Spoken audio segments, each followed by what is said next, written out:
Un kā jums šeit klājas? Jūs viņus atbalstat tā morāli, parunājaties? Nē, man ir pašam prasība.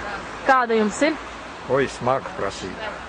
Un policija atzina, ka man ir ko prasīt, un es to arī darīšu. Tāpēc es šodien eju pie apsīškunga.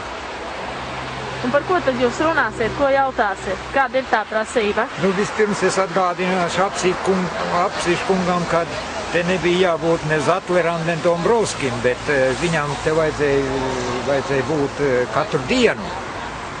Tas tieši apsīškunga pārziņā. Viņa neizdarība dēļ te cilvēku stāv. Jeb kurim to un tikai viņa neizdarības pēc. Te cilvēki jāuzklaus.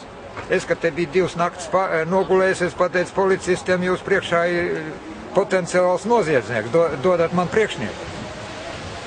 Viņi nav gatavi tam, nu, kā saka, nav gatavi to pateikt policijai. Nu, tā izrunājāmies policistiem, viņi pateica, jā, tu tur var atrasties, tev ir ko prasīt. Es varu prasīt, kur es atbildi nevaru saņemt. Un kā jums liekas, tuvākajā laikā situācija uzlabosies? Es tikai zinu to, ka tā nevar palikt kā ir šobrīd. Ja ir cilvēki, nevajadzīgi cilvēki, kas aizbrauc uz ārzemēm strādāt, ja arī šitie ir nevajadzīgi, tad kur tā ir tie ritīgie? Kur tā būs tie ritīgie? Visi tautu jau 100 000 vairāk esot ārzemēs. Tādi man saka. Ar cilvēkiem jārunā.